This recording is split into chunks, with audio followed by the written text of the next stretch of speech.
नमस्कार मंडळी, मी आज्ञा पूनम पुंडलिक कुटरे. मी एक नवीन माझा युट्यूबचा व्हिडिओ घेऊन तुमच्या समोर आली आहे. मम्मी थोडं हळू बोल ना. आणि सगळ्यात महत्वाची गोष्ट पहिला जी मी तुम्हाला सांगणार आहे ती म्हणजे जर का तुम्ही मला सबस्क्राईब केलं नसेल तर प्लीज मला सबस्क्राईब करा आणि तुमचं असंच प्रेम माझ्यावर कायम राहू देत.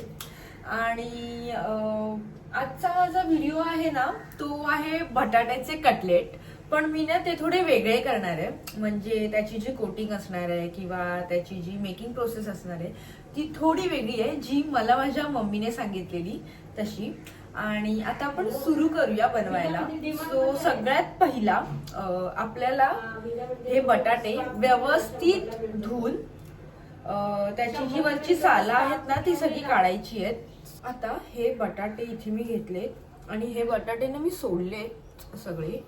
आता हे बटाटे मला कापायचे आहेत आणि ते उकडत टाकायचे आहेत. सो मी हे कापणार आहे आणि गरम पाण्यामध्ये टाकणार आहे. आता मी साइड बाय साइड पाण्यात पण टाकते, दाखवते तुम्हाला हे सगळे कापून.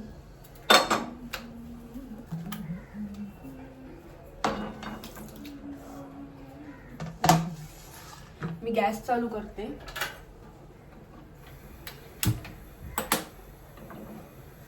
इथे मी गरम पाणी आहे त्याच्यामध्ये बटाटे ठेवलेत. हे ना आपल्याला पूर्ण उकडवू द्यायचे आहेत बटाटे पूर्ण.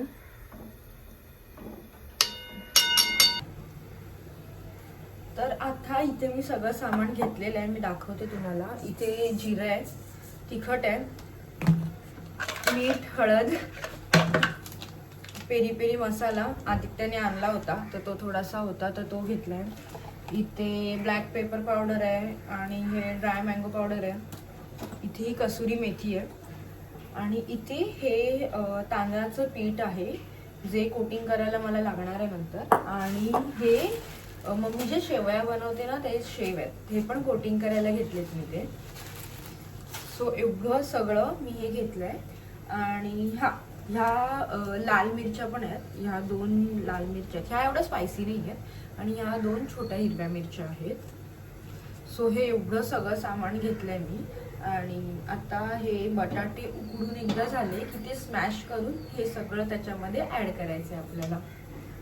आता हे बटाटे आहेत ना हे व्यवस्थित उकडलेले आहेत, गरम आहेत थोडे.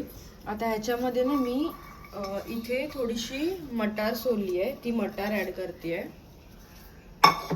त्याच्यानंतर कांदा चिरलाय तो कांदा आणि कोथिंबीर ऍड करते. त्याचबरोबर ती आपल्याला थोडंसं ह्याच्यात जिरं ऍड करायचंय. त्याच्यानंतर अर्धा चमचा हळद,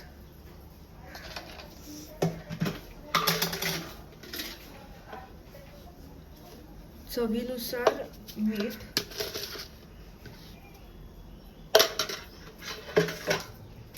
आणि हा पेरी पेरी मसाला ऍड करते त्याच्यात.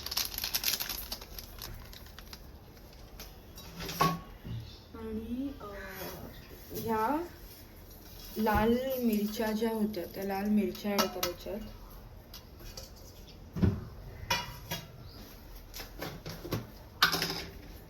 आणि आपल्याला जसं चवीनुसार हवंय तसं तिखट ऍड करायचंय. या लाल मिरच्या आहेत ते तिखट नाही आहेत, फक्त टेस्टसाठी थोडंसं टाकलंय. हे तिखट ऍड केलं. ह्या बघा ह्या हिरव्या मिरच्या ऍड केल्या त्याच्यात. सगळं आपल्याला मिक्स करून घ्यायचंय व्यवस्थित.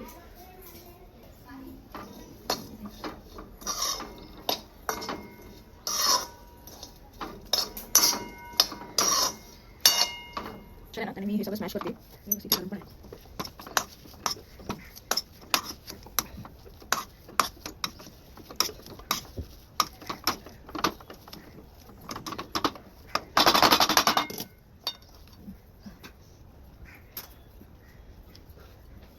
झाले आता व्यवस्थित स्मॅश करून घ्यायचं आपल्याला. तर ते जोपर्यंत थंड होते ना तोपर्यंत मी ह्याच्यातले शेव काढते. हे थोडेसे बघा हे ना असे थोडे बारीक करून घेते मी, म्हणजे ते त्याला लागले पाहिजे नंतर व्यवस्थित. आणि जे तांदळाचं पीठ मी काढलेलं ते सुद्धा त्यात थोडंसं, जे हा स्टॉक होता ना पोटॅटोचा, तो थोडा टाकून थोडं थिक असं बनवायचं आहे त्याला. हे बघा इथे ना मी हे जे मिश्रण बनवलेलं ना त्याचे असे हे पॅटी बनवलेत. आणि आता हे पॅटी हे जे तांदळाचं पीठ आहे त्याच्यामध्ये आपण डिप करणार आहोत. त्याच्यानंतर हे शेव आहे त्याच्यात डिप करून मग थोडं फ्राय करणार आहोत. आणि ह्या पॅन मध्ये आता आपल्याला तेल टाकायचं आहे.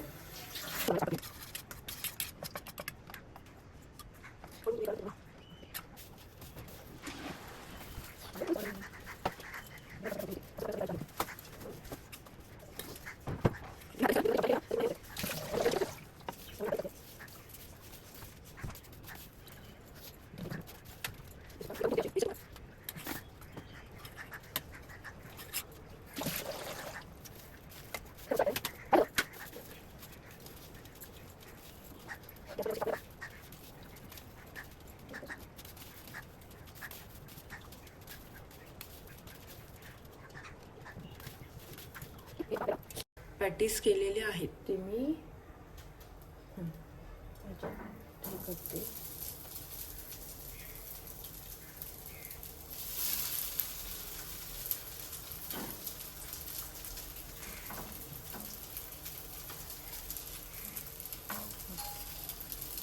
थोडंसं तेल पण सोडते.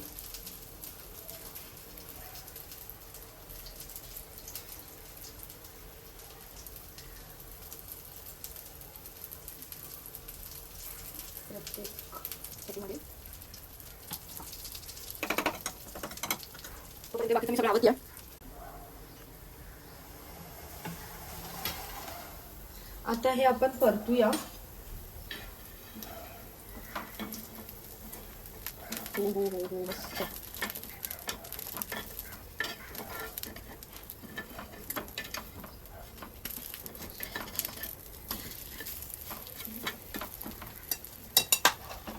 थोडंसं 40 मिनिट मी तेल टाकते.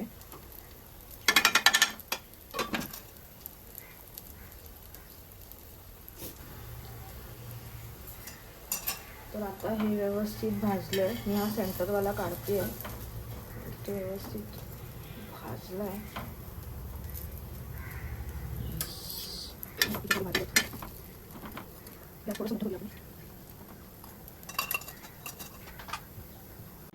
तर ना मी बघितलं हे वाला जे आहे हे डीप फ्राय वाला आहे, जे ना असे फुटतात, थोडेसे फुटलेत. आणि हे जे आहे हे शॅलो फ्राय वाला आहे, जे एकदम परफेक्टली व्यवस्थित झालंय. सो मी ना आता ते टेस्ट करते कसे झालेत.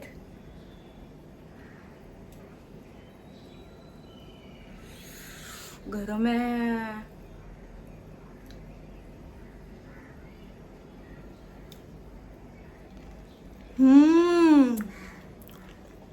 मस्त लागतात. आणि ते साईडला जे शेव लावलेत ना त्यामुळे खूप जास्त क्रंची लागतात. सुपर्ब झालेत. तुम्ही ना ही रेसिपी नक्की ट्राय करा. आणि डीप फ्राय नाही करायचंय, शॅलो फ्राय करायचंय.